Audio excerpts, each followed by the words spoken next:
Donc j'appelle maintenant Cardina pour la 7e et avant-dernière plaidoirie. Des enfants brisés, des vies volées. Aujourd'hui, ce n'est pas mon histoire que je vais vous raconter, ni celle de la population palestinienne. Je m'appelle Cardina, j'ai seulement 16 ans, mais je suis malheureusement trop consciente de la vie de ce peuple pour ne pas vous en parler. Pour commencer, je fais partie de ces personnes un peu étranges qui croient profondément dans le fait que les mots peuvent changer beaucoup de choses. Alors, je suis ici devant vous aujourd'hui en espérant que mes mots vous toucheront et qu'à la fin de ces 7 minutes, vous ne soyez pas tout à fait les mêmes qu'avant. Aujourd'hui, nous sommes en 2023. Depuis 1947, 75 ans, la population palestinienne souffre de plus en plus de la violence qu'elle subit.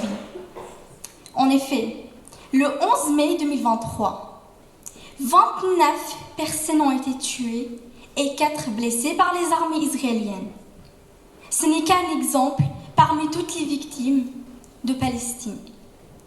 Selon le Bureau des Nations Unies pour la coordination des affaires humanitaires, depuis seulement 2008, 5600 Palestiniens ont été tués.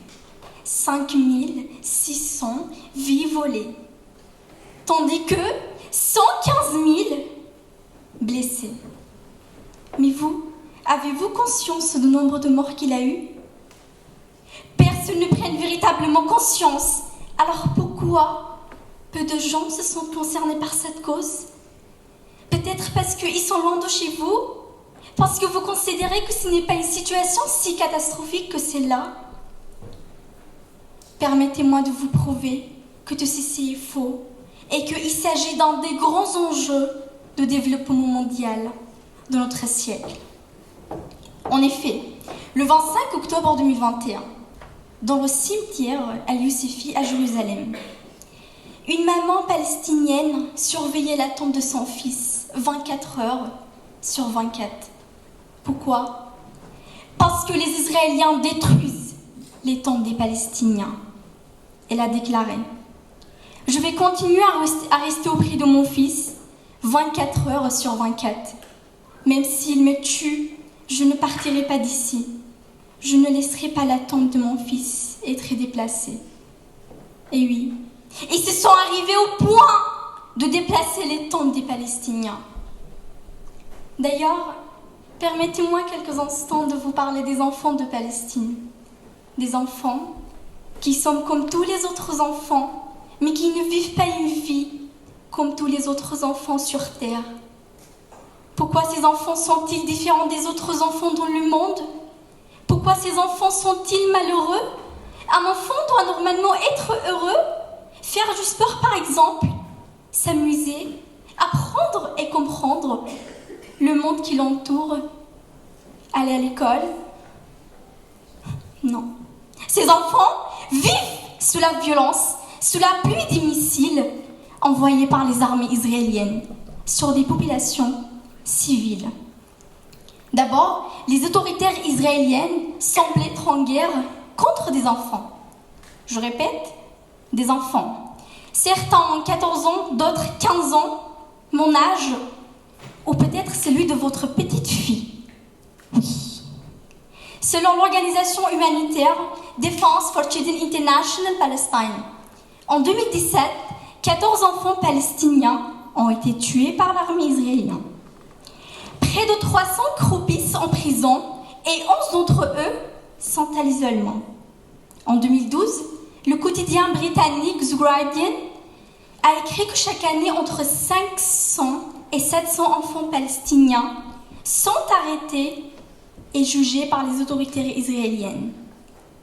Ceux qui finissent en prison sont soumis à des pratiques que l'on peut imaginer que comme de la torture psychologique, isolement carcéral, menaces, injures, privation de sommeil. Pendant des années, cette guerre que l'Israël menait contre les enfants de Palestine a été passés sous silence dans les médias occidentaux. Parlons des enfants de Palestine. Je suis tombée sur l'histoire de Ahmad Manassara. Alors, qui est Ahmad? Ahmad est un jeune garçon palestinien emprisonné par l'Israël depuis l'âge de 13 ans. Aujourd'hui, âgé de 21 ans et encore en prison. Il souffre de troubles psychologiques dus à ses conditions d'enfermement. Le 2 octobre 2015, Ahmad a été accusé d'avoir tenté d'agresser avec un couteau deux jeunes colons israéliens. Mais il n'a pas fait. Malgré ceci, il a été renversé par une voiture et grièvement blessé. Malheureusement, il a été condamné à une peine de 2 ans de prison dans des conditions de détention horribles au Rennes. Ce qui m'interpelle d'autant plus, c'est que cette histoire, elle est commune à plus de 250 millions d'enfants. 250 millions d'enfants embrigadés dans une guerre dont ils ne connaissent pas ni les tenants ni les aboutissants. Vous savez, aujourd'hui ce sont ces enfants et ainsi que les enfants de Palestine, mais ça aurait très bien pu être les vôtres. Le saviez-vous, mesdames et messieurs, dans son roman célèbre Les Misérables, Victor Hugo disait un enfant, c'est un ange, car à cet âge-là, les ailes ne sont pas encore tombées.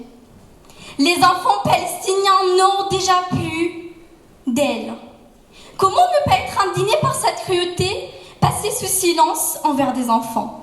Surtout lorsque l'on sait que la Convention internationale des droits de l'enfant, et notamment en son article 39, supplie clairement que tous les enfants doivent être protégés contre toute forme de violence, de mauvais traitements ou d'exploitation préjudiciable à tout aspect de leur bien-être.